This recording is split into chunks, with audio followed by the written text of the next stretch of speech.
السلام عليكم، مرحبا بكم معايا من جديد في القناة. ان شاء الله تكونوا كامل بخير. اليوم كما راكم تشوفوا رايحين نديروا مع بعضنا وصفة جد سهلة واقتصادية، وراح تخرج لنا بزاف شابة. ايضا المذاق نتاعها رائع، والقوام نتاع الجينواز نتاعنا رايح تكون هشة ما شاء الله. فقط خليكم مع الفيديو حتى تتعرفوا على المقادير وطريقة التحضير. هنايا لاجينواز نتاعنا والكيكة تاعنا، يعني درتها جوست بالماء وما كانش فيها البيض وخرجت لي رائعة ما شاء الله. اولا وش عندنا في الكيكة نتاعنا؟ عندي نصف كأس نتاع زيت، نصف كأس نتاع سكر، عندي كأس نتاع فرينة، عندي 3 ملاعق نتاع كاكاو، عندي رشة نتاع ملح، وعندي لافاني، وعندي كأس ماء ساخن.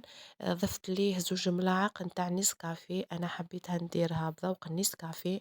وعندي 2 خمارة نتاع الحلويات أو خميرة كيميائية.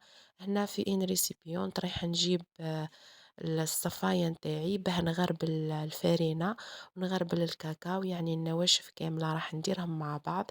ندير الفارينة والكاكاو، من بعد رايحة نغربل أيضا الملح ولافاني، ورايحة نضيف السكر نتاعي نصف الكأس هذاك.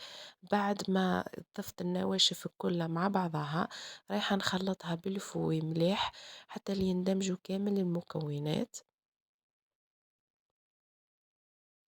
من بعد رايحة نضيف الخميرة نتاعي، نديرو 2 خميرة كيميائية. بالنسبة للخميرة ما تخافوش منها، يعني راح تخرج لكم الكيكة نتاعكم هشة ما شاء الله. أيضا شوفوا كما راكم، تشوفوا باللي راني ما درتش قاع البيض، وراح تخرج لنا وما كانش فيها الحليب، ورايحة تخرج لنا كيكة ما شاء الله. يعني هذه الكيكة راهي بمقادير جد بسيطة وأيضا سهلة. بالنسبة للمقادير هذه راهي متواجدة في كل منزل، يعني إذا جاوك ضيافة على غفلة تقدري تسلكي روحك بهذه الوصفة. هنايا بعد ما خلطت كامل النواشف مع بعض وضفت الخميرة نتاعي، راني ضفت نصف الكأس نتاع الزيت نتاعي، وضفت كأس نتاع ماء ساخن اللي درت فيه 2 ملاعق نسكافيه. انا الكيكة نتاعي حبيت نديرها بذوق النسكافيه، انتم تقدروا يعني تكتفوا الكاكاو فقط أو تضيفوا عطر الكراميل عفوا كما حبيتوا. هنايا شوية جاتني ناشفة، راني ضفت لها حوالي ثلث كأس، يعني أنا استعملت كأس وثلث متاع ماء ساخن. هنا كما راكم تشوفوا راني ضفت شوية حوالي ملعقة فقط وخلطت، جتني مازالت باللي عقدة شوية، راني ضفت المقدار الباقي يعني حوالي ملعقة ثانية، نقدروا نقولوا كأس و2 ملاعق نتاع ماء ساخن. هنا هذا هو القوام اللي نحتاجه، يكون القوام كريمي. من بعد جبت البلاطو نتاعي، بالنسبة للبلاطو نتاعي المقياس نتاعو راهو 25 على 30 سنتيمتر، كنت دهنته بالمارغرين. من بعد فرغت هذاك الخليط نتاعي كامل في البلاطو. من بعد ما فرغته عفوا في البلاطو، رايحة نخبط هذاك البلاطو كامل باه يخرجوا لي هذوك الفقاعات كامل. هنا ديجا نكون الفرن نتاعي راني درتو على درجة حرارة 180 درجة، ودرت النار من الأسفل ومن الأعلى، خليتها تطيب في الفرن ورجعت عفوا نوجد في لاصوص نتاعنا شوكولا.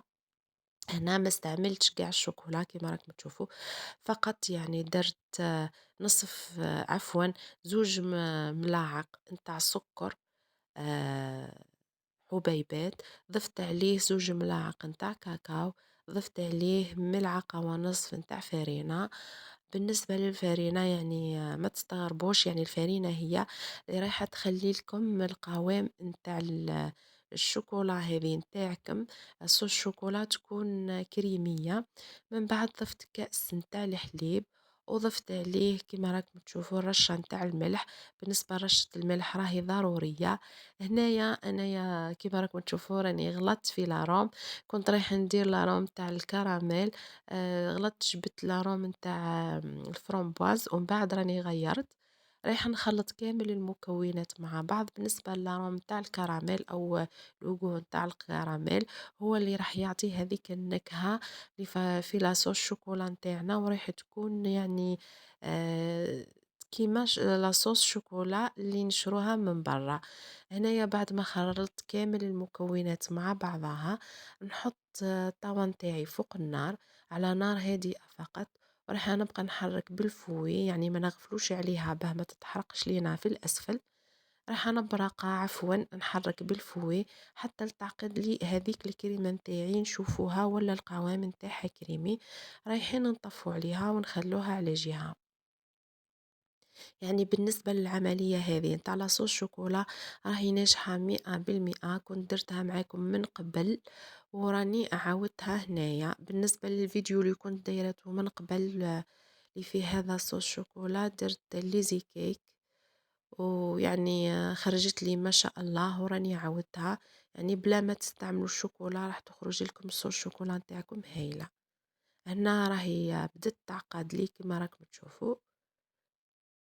ونطفي عليها. ومن بعد رايحة نضيف لها نصف ملعقة نتاع مارغرين، وراح نكمل نحرك بالفوي حتى تذوب لي هذيك المارغرين كامل. ومن بعد رايحة نفرخها على الكيكة تاعي. هنا الكيكة تاعي راهي طابت وراني خرجتها من الفرن، يعني خرجت رائعة.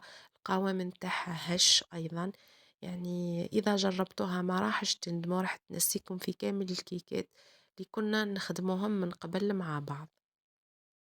هنا راح نفرغ الصوص الشوكولا نتاعي على الوجه نتاع الكيكة تاعي بواسطة ملعقة فقط.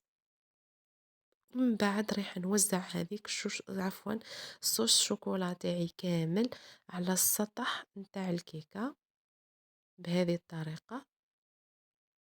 بالنسبة ليكم انتوما في المنزل تقدروا تكتفوا فقط بهذه الصوص شوكولا من الفوق، وتقدروا تضيفوا لها إضافات للتزيين، مثلا كاوكاو محمص ومرحي، هذوك لي بول نتاع الشوكولا اللي يكونوا صغار، هذيك الحلوى نتاع لي فيرميسير، يعني كما حبيتوا نتوما.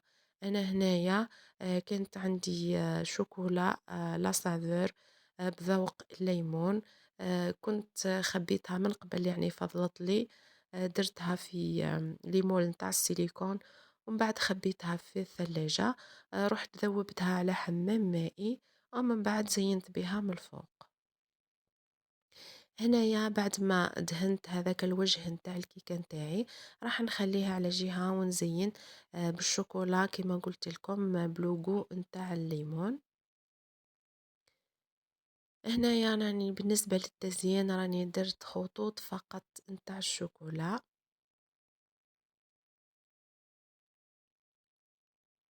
يعني درت زيكزاك كما راكم تشوفوا. يعني بالنسبة للتزيين راهو بسيط، وأيضا يعني هذه الكيكة ما تكلفكمش قاع، المكونات تاعها كامل سهلة واقتصادية متوفرة في كل منزل، وأيضا راح تخرج ما شاء الله. يعني هنايا راني ما استعملتش البيض، ما استعملتش الحليب، ما استعملتش الشوكولا، مي خرجت كيكة ولا أروع. صراحة أنا لو ما عجبتنيش هذه الوصفة ما راحش نشارككم بها. وأنا عجبتني، يعني عجبتني مام تجي هشة خير من تاع البيض. نتمنى تعجبكم هذه الوصفة وتعطوني رأيكم فيها إذا جربتوها. هنايا بعد ما شكلت هذا التزيين البسيط فقط، رحت ضفت حبات نتاع شوكولا، هذوك لي بول اللي يكونوا صغار، حبيت نزين بها. ومن بعد قطعتها.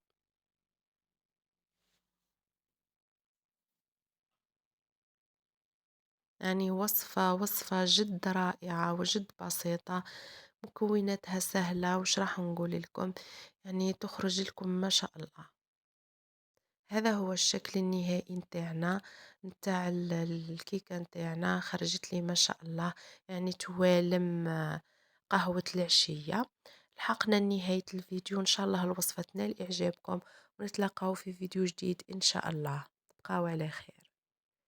فقط ما تنسونيش بلايك وجيم وأبوني، ويعني خلوا لي تعليق مشجع.